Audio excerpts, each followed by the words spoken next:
नमस्ते। क्या कभी सोचा है कि सिर्फ एक सोच किसी की पूरी जिंदगी को पलट कर रख सकती है?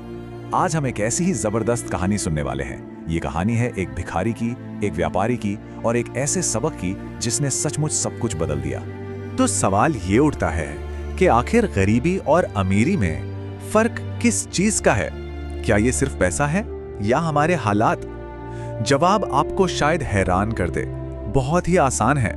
ये सब कुछ हमारी सोच, हमारी मानसिकता में छिपा है। तो चलिए इस कहानी के जरिए इस राज से पर्दा उठाते हैं। चलिए मेरे साथ एक सीन इमेजिन कीजिए। एक रेलवे स्टेशन है, बहुत भीड़ है, शोरगुल है और उसी शोर के बीच में एक भिखारी बैठा है। उसकी पूरी की पूरी दुनिया सिर्फ एक ही चीज के चारों तरफ घूमती है, लेना। उसकी जिंदगी दूसरों पर पूरी तरह से निर्भर है। फिर एक दिन उसकी नजर एक बहुत ही सजे धजे, कामयाब दिखने वाले आदमी पर पड़ती है, सूट बूट में। भिखारी के दिमाग में तुरंत बत्ती जलती है। अरे वाह, इससे तो अच्छे पैसे मिल सकते हैं। बस उसकी सोच यहीं तक थी कि कैसे कुछ मिल जाए। मगर उसे पैसे नहीं मिले। पैसों की जगह उसे कुछ ऐसे शब्द मिले जिन्होंने मानो उसकी पूरी दुनिया ही हिला दी। उस व्यापारी ने कहा, जब तुम कुछ दे नहीं सकते तो तुम्हें मांगने का भी कोई हक नहीं है। सोचिए, यह सिर्फ मना करना नहीं था, यह एक चैलेंज था, एक सीधी चुनौती। तो व्यापारी तो चला गया, लेकिन उसके शब्द वो उस भिखारी के दिमाग में घर कर गए। अपनी पूरी जिंदगी में पहली बार वो ये नहीं सोच रहा था कि आज मुझे क्या मिलेगा, नहीं, बल्कि वो ये सोच रहा था कि आखिर मैं हूं कौन। उसके अंदर ना एक जंग सी छिड़ गई। सबसे पहले तो वो चुनौती याद आई, मुझे बदले में कुछ देना होगा। फिर मायूसी ने घेर लिया, लेकिन मेरे पास तो देने के लिए कुछ है ही नहीं। और फिर अचानक उसकी नजर पास में खिले हुए फूलों पर पड़ी, और बस वही वो पल था जब उसने बाहर भीख मांगना छोड़कर अपने अंदर की कीमत को ढूंढना शुरू किया। तो बस उसने देर नहीं की, उसने कुछ फूल तोड़े और काम पर लग गया। अब कोई भी उसे सिक्का देता तो वो बदले में एक फूल दे देता, और जो हुआ वो कमाल था। लोग अब उसे ज्यादा पैसे तो दे ही रहे थे, पर साथ में एक मुस्कुराहट भी दे रहे थे। जो कल तक भीख थी, आज वो एक छोटा सा व्यापार, एक लेनदेन बन चुका था। पर रुकिए, ये तो सिर्फ शुरुआत थी। कहानी का असली सबसे बड़ा टर्निंग पॉइंट तो तब आया जब उसकी मुलाकात उसी व्यापारी से दोबारा हुई। और ये दूसरी मुलाकात ही सब कुछ बदलने वाली थी। कुछ महीने बीत गए। एक दिन वही व्यापारी फिर से स्टेशन पर दिखा, लेकिन इस बार उसका सामना किसी मजबूर, हाथ फैलाने वाले से नहीं हुआ। नहीं, इस बार एक आदमी जिसके चेहरे पर आत्मविश्वास था।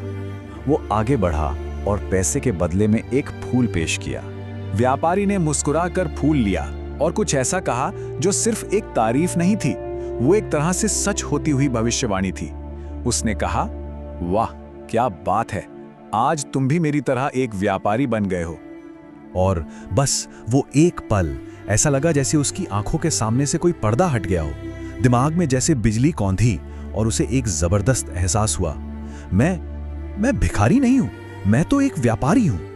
यही वो पल था जब उसने अपनी असली पहचान, अपने असली वजूद को पहचाना।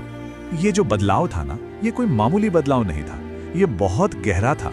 सोचिए, जो इंसान सिर्फ लेने वाला था वो अब देने वाला बन गया था।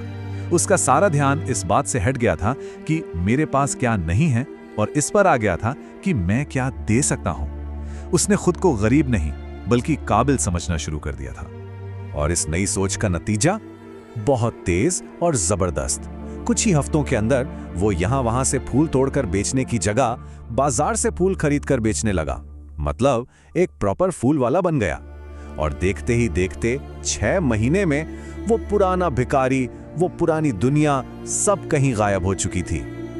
अब कहानी में 6 महीने आगे चलते हैं। जगह वही है, वही रेलवे स्टेशन का प्लेटफॉर्म, लेकिन सीन पूरी तरह बदल चुका है। इस बार वहां 2 कामयाब व्यापारी एक दूसरे से मिल रहे हैं। तो जो अब एक सफल इंसान बन चुका है, वो अपने उस गुरु यानी उस व्यापारी से मिलता है और उसे बताता है कि उसने जिंदगी के 2 सबसे बड़े सबक सीखे हैं। वो कहता है, आपसे पहली मुलाकात ने मुझे सिखाया कि क्या करना है, कि कुछ पाने के लिए कुछ देना पड़ता है। लेकिन आपकी दूसरी मुलाकात ने मुझे सिखाया कि मैं कौन हूं, कि मैं एक व्यापारी हूं। तो इस पूरी कहानी का जो सार है, जो निचोड़ है, वो लेन देन के एक यूनिवर्सल नियम में है कि देखिए, असली तरक्की सिर्फ लेने से नहीं होती, बल्कि देने और पाने के एक साइकिल, एक चक्र का हिस्सा बनने से होती है। ये जिंदगी का एक बहुत ही बेसिक लेकिन पावरफुल सिद्धांत है। तो अंत में ये कहानी हमें एक बहुत बहुत बड़ी सच्चाई सिखाती है, और वो ये है कि हमारी कामयाबी या नाकामयाबी हमारे हालातों पर निर्भर नहीं करती। नहीं, ये उस कहानी पर निर्भर करती है जो हम रोज खुद को अपने बारे में सुनाते हैं। उस भिखारी ने अपनी कहानी बदल दी और नतीजा, उसकी पूरी जिंदगी बदल गई। तो अब सवाल ये नहीं है कि जिंदगी हमें क्या दे रही है, असली सवाल ये है कि हम खुद को अपने बारे में कौन सी कहानी सुना रहे हैं, वो कहानी क्या है और हमारी कहानी आगे क्या बनने का इंतजार कर रही है।